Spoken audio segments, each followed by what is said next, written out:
Hello everyone, welcome back to my channel.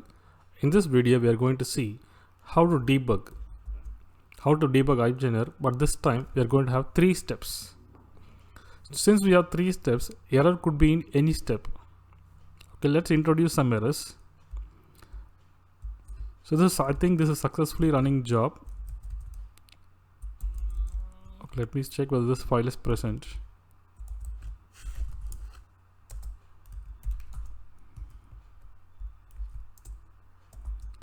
This file is already present and we have mentioned new catalog delete in the first step.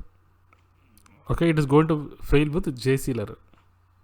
Remember, when you submit a job, what system is going to do? System is going to check for syntax, JCL syntax. This is not a syntax error. So here syntax is correct. All syntax are correct. Then it is going to create all the files which we have given as new catalog delete. Out of all the 3 steps, only one step is having a file which is having new catalog delete. System will try to create this file and it is going to fail while cataloging because the file is already present. Okay, let's submit this job. We are going to get JCL error, but this is not a syntax error. Let's move to spool. I'm going to give equal to X here.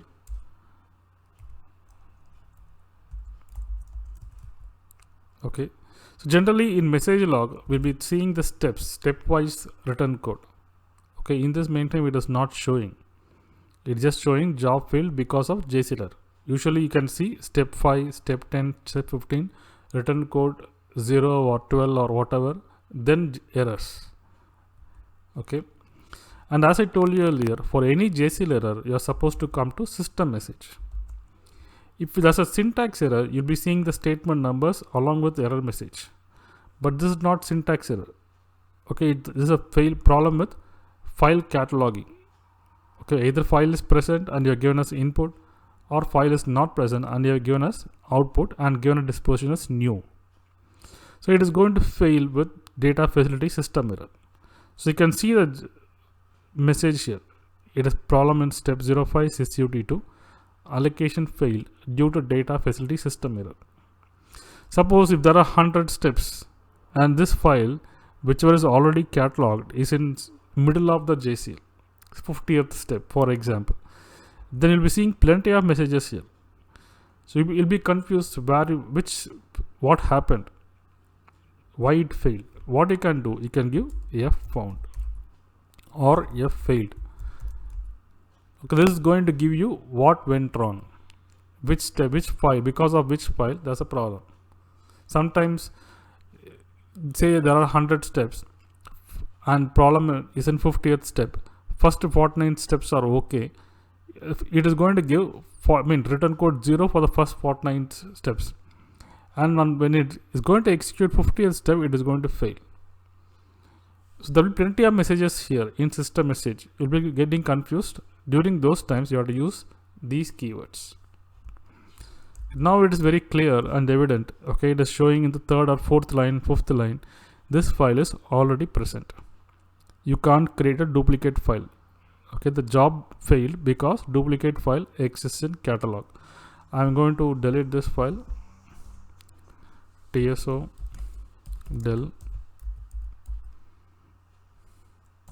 Okay, now what I will do, I will just increase the length of the qualifier.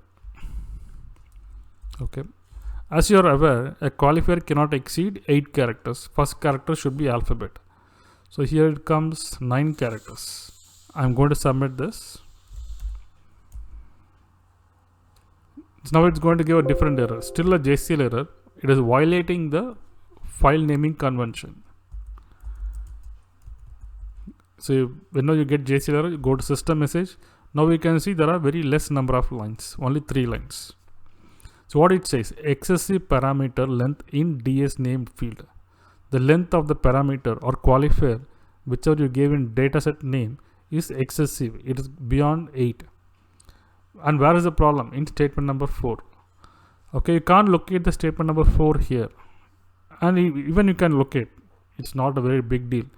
How to locate a statement? A statement will be having a / identifier, a name and an operation. and then followed by operands. So this is the first statement, and this is the second statement, okay, XX statement, and this is the third statement, and this is the fourth statement. All these are fourth statement. Even you can see here, to locate the statement number, go to JES JCL. So it is going to give the statement number. So this is the first statement. These 2 lines are first statement, and these 4 lines are fourth statement. Now problem is in which parameter? DSN. That's what it says. Problem in this qualifier. Okay, I'm going to correct this qualifier. I'm going to remove this.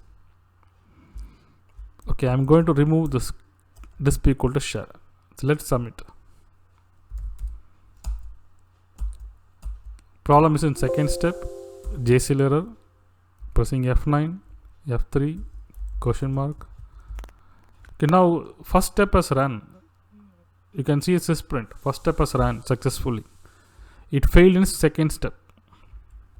Okay, usually in message log you can see the list of steps which ran successfully.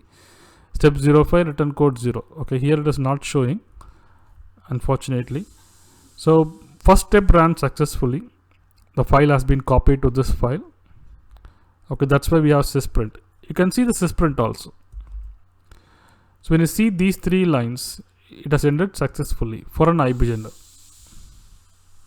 Step 10, there is no entry. So even though we have given sysprint for step 10, there is no entry. So problem is in second step. But still, you can go to system message and see what's the problem. Now you can see plenty of lines. You'll get confused where it went wrong. So as I told you earlier, you can give either F failed or F found. Otherwise, you can keep scrolling. Okay, when you keep scrolling, for every step there will be return code, condition code displayed. Step 05, condition code 0. Okay, there is no message for step 10. Before that it abandoned. So you can see here, step 10 sysud2, allocation failed due to data facility system error, space not specified for allocation of data set. So this is how it shows a message when you don't give disp equal to share. So why it is showing like this? When you don't give disposition, but default disposition is new delete delete. Since the default disposition is new delete delete, it is going to trying to expect a space. Okay, it's trying to expect a space parameter. That's why it gives space not specified for allocation of data set, this data set. Okay, the problem is in step 10, and problem is in sysut2 dd name, and space not specified means what? This portion is missing, and this portion is missing, you didn't give a space parameter. And problem for this file, you can either search for the step number, or you can search for this file name also directly. Press F9, use find command. If there are 100 steps, you have to use find command. Okay, the file is used here, and file is used here, and problem is in step 10. Since you didn't give disposition, default disposition is new delete delete, and since the default disposition is new delete delete, it will be expecting a space parameter, and that's the reason it says space not specified. It assumed new delete delete, but space was not given, so it has failed. Okay, now what I'm going to do, I'm going to remove something. Let me delete this or comment out. I'm removed sysyn for third step. Okay, I'm going to delete this file because it has already ended successfully.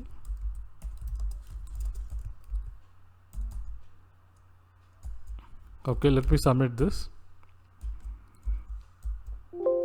JCL error, pressing F9. Okay, now we can see 2 entries. The third entry is not there. Okay, remember for JCL error you have to use F found or F failed. So what it says, step 15 sysut1 dataset not found. Okay, file 3 not found. Okay, in fact here I have given file 31, here I have given file 3. It's a different mistake. So what I will do, I'll remove this, then I'll copy this, TSO del. So when you have multiple steps, the reason could be anything. Okay, so you have to make sure, see the message, understand the message, and resolve the problem. Now you got MaxCC12, not JCLRS. Okay, MaxCC12 means one maximum condition code of all the 3 steps. Okay, so I think all of the 3 steps ran successfully, but it failed in the 3rd step. Since all the 3 steps ran, you can see 3 sysprints. For every step, there's a sysprint. So since it gives MaxCC12, you have to see the sysprint rather than system message. Select this. Okay, for an IBGenner, if you see these 3 lines, it's successful. Processing ended at EOD. Okay, this is successful. Problem is here. You didn't see processing ended at EOD. Instead, you are seeing a message, an information. DD name session cannot be opened. Why it cannot be opened? Because it is not present. Okay, I'm going to delete this sysprint. Comment this out. And I'm going to delete this PS. Okay, this PS file which is already created.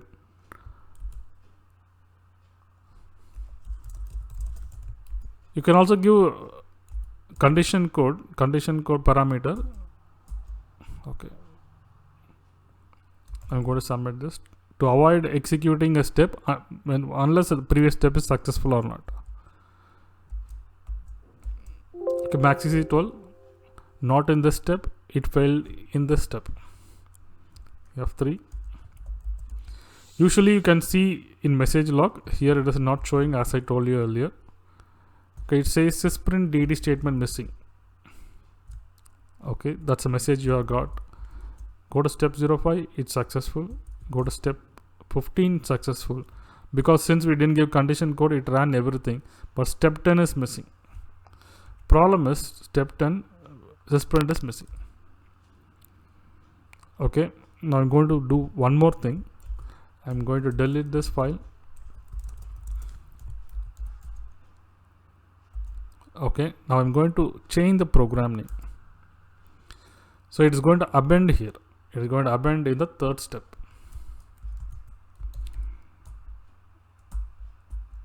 S806.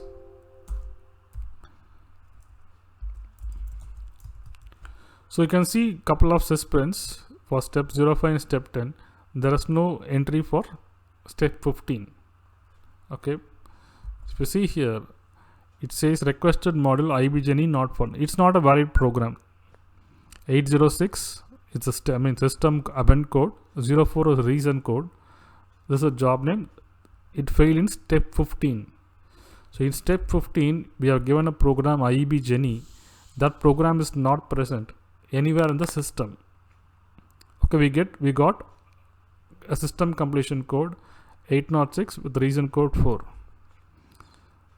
Okay, and as you are aware, a load model not found means what? Either program name is incorrect or you haven't compiled, etc. Okay, now I have given that. So I'm going to retrieve the panel, select option 2, delete this file, and submit again. Now all the 3 steps would have run successfully. Just hold on. Yeah. So this is how we have to debug multiple steps. So we can also give condition code so that second step doesn't run unless the previous step runs successfully. When you give condition code, you'll be getting a flush when in the message log. Suppose I give condition code equal to 4, LT. It's a very common condition code given in projects for all the steps. I'll explain condition code in another separate video. If this step gives 12, this step will not run. Even this step will not run.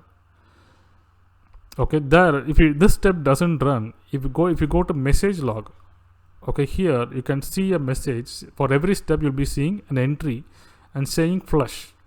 Flush means the job step was not run because of condition codes. Okay, in another video, in another mainframe, I'll log on, I'll show you the list of steps and the written codes. So this brings the end of this video. Hope you like this video. Hope you understood how to debug multiple steps in IBGenner. Thanks for watching this video.